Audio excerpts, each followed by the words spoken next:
2 packages arrived today, but before we take care of that, I got random stuff from an anime convention this weekend, basically AnimeFest 2017. These are just your basic things, you know, your pass, and this is just their instruction thing. It's kind of neat that they printed it out manga style. It's a little thicker than manga stuff usually, but whatever. And basically, I went up there on Saturday, as you can tell from the Saturday pass. I got Cardcaptor Sakura figurine. You know, I kind of figured one of those would be nice. I would have preferred classic opening 1 Sakura, I guess, but they had a number of these yin-yang things, so I went with Homura Madoka pair here.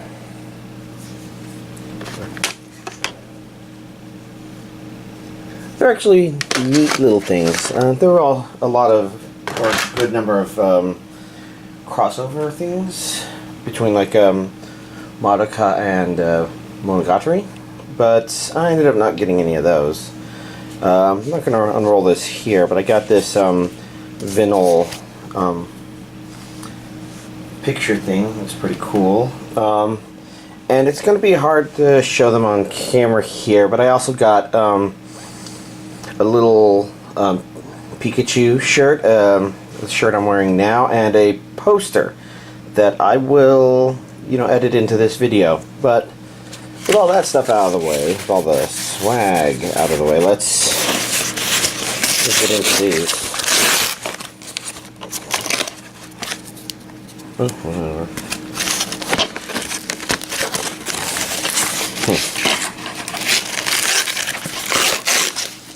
Gotta go fast.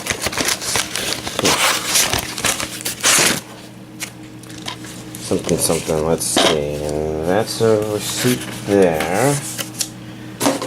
Alright, cool. Well, that's, is it really Sonic related? World War Blue and Gotta Go Fast would almost make it seem like that's possible, huh? Even though it doesn't look anything like it.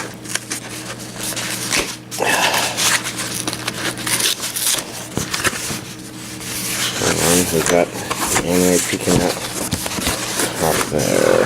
There we go. And we've got our pile of DVDs to start looking for. So, World War Blues there on the top. That's really hard to see. You can see me more in the camera than you can the text there. This says New English Dub. So I guess this means it's English dub. And I see region A there. I'm not going to look too much closer. Oof. Who released this? Anime Works. Oh, this is Media Blaster stuff. Okay. It's nice that they actually have some stuff. I remember a Media Blaster's booth at the convention.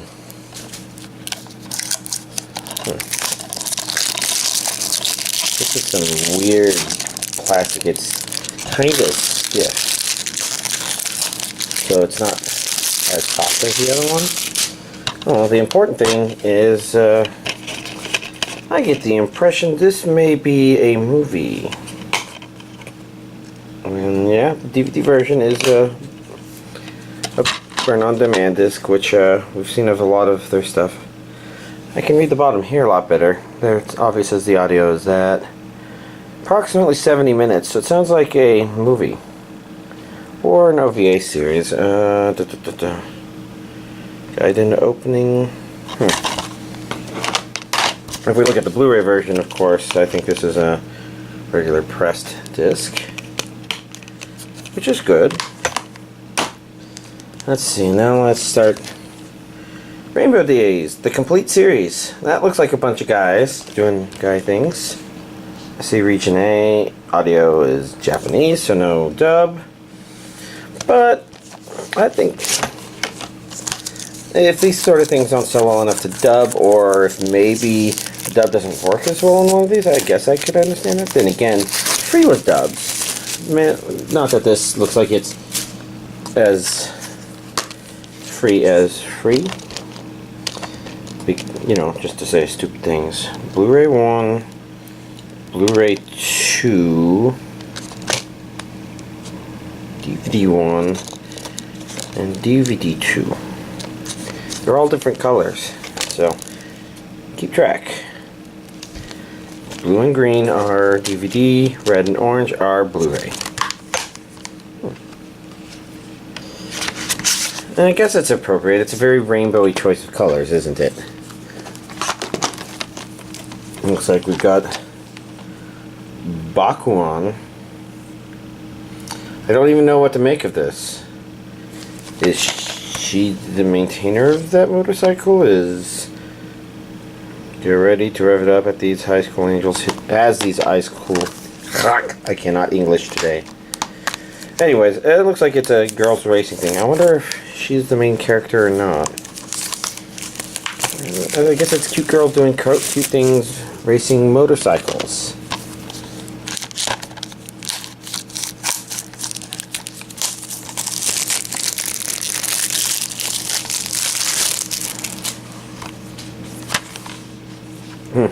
Well, anyways, I noticed over here that it's Region A, Japanese with English subtitles only. You know, same thing. It's kind of nice that stuff gets released, even if... 3-disc? Okay, yeah, that's normal. I was wondering if they were doing another... Okay, I guess we got our stereotypical blonde-haired girl person thing. Stuff. Okay, so I get the impression she's the main girl because she's on disc 1. Although, this is definitely a much more vibrant color than the other. The disc 2 is the same. It seems a little bit more vibrant printing on the Blu-ray version. That's interesting. Still looks fine on the DVD version.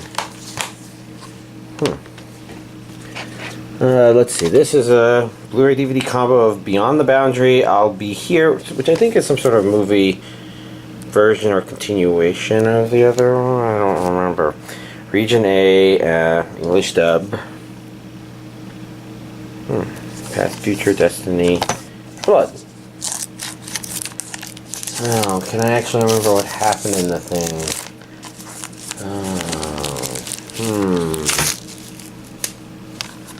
I don't want to think too much about it right now. The important thing is we've got a Blu-ray here, a DVD here, and a DVD here. Oh, interesting. So, I saw something about past, future there.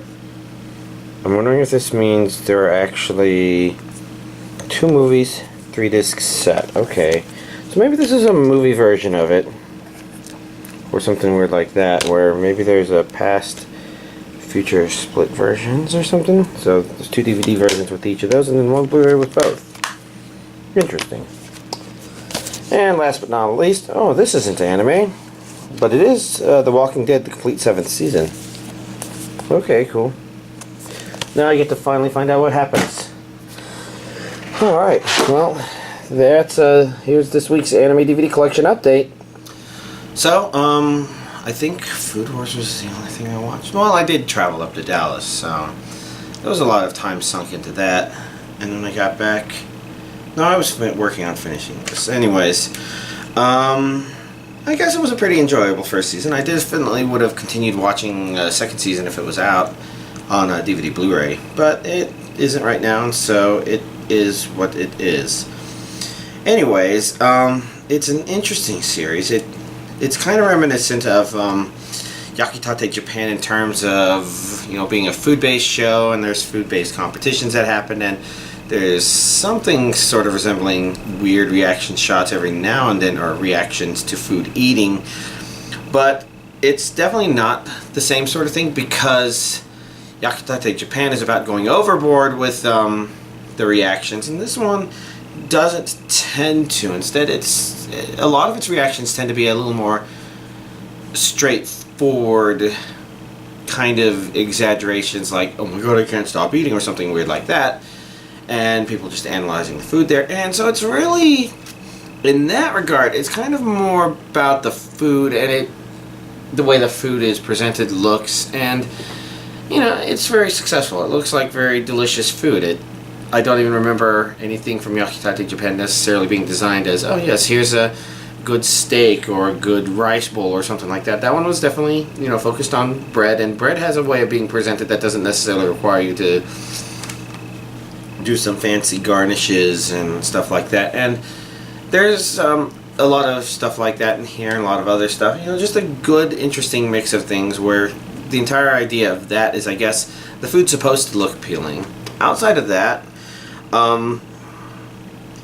character-wise, it works out okay. It stays entertaining. The main character, he's almost a little too arrogant. He's kind of on a fine line there, but I think even though he has a tendency to cross over it and stay under it here and there, his arrogance is kind of fun.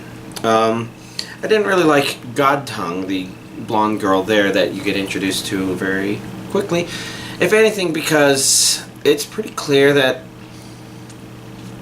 she doesn't really take pride in her God Tongue so much as she takes pride in being better than everybody else. It makes her a despicable piece of shit. And a lot of the people around her are kind of similar. There's a kind of trickle down, they all smell like bullshit sort of thing.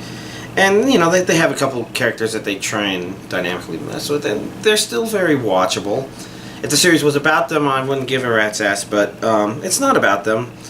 And it kind of means that they're set up as a very deliberate antagonist, I guess. A lot of these other characters are actually pretty good.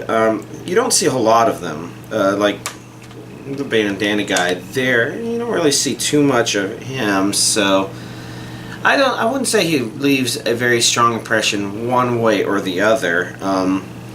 The albino girl in the background, she's interesting.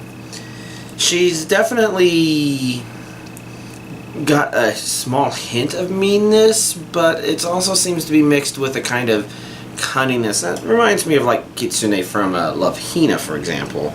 I already talked about the main character. The girl I pointed out last time, she's designed to be a girl that you like, so it probably means she's a really good, successful character design, because you look at her and you're like, oh yay. And I loved the brothers. They were fun. For a while there, I thought they would be intolerable, but they both worked out actually pretty entertainingly. So overall, I thought it was a pretty good show. Looking forward to more seasons, of course. Outside of that, maybe playing some Splatoon here and there, some spring beans cleaning, but I guess mostly I was wondering what I was going to watch next, and I was going to wait for today to see what came out today. Nothing jumps out as being something I definitely have to drop everything and watch right now. So I'm not exactly sure what I'm going to do, but whatever. AnimeFest, if there's any curiosity in terms of what I thought about that, it was okay. Obviously I didn't expect my friend to be completely accurate with his description of it being smaller than Ikicon, because that knowledge came from like 10 years ago or something. And it feels like AnimeFest was actually bigger than Ikicon, maybe by a good amount, because it was just spread all over the place in that hotel. And there's the usual problems of warmth and crowds of people and dealing with people who are stop in the middle of the walkways and all that weird stuff, but overall, at least the parts I looked at were very reminiscent of the things I like about Ikicon as well, except of course for the problem that's all the way up in Dallas, and even going to my friend's place, it was like 30 minutes away from his place, whereas Ikicon's just a small walk from my place, so you can't beat convenience of that magnitude. Oh well. Although this was the first time I thought of looking at their tabletop gaming section. I'm not sure if Ikicon has one. I'm going to guess they do, but I've never tried to look for it. And I'm kind of curious, At work, I've been introduced to a lot of stuff because there's a couple tabletop gamers there, and I consider, since we dabble in the very quick, simple stuff, you know, fun little things here and there. I think our most recent play was a game called Secret Hitler, where somebody is secretly Hitler. If that doesn't already sound fun, then that's okay. Maybe the game is not your sort of thing, but it's all stuff. Oh well, I think I'm running out of things to think about talking about, so y'all have a nice week.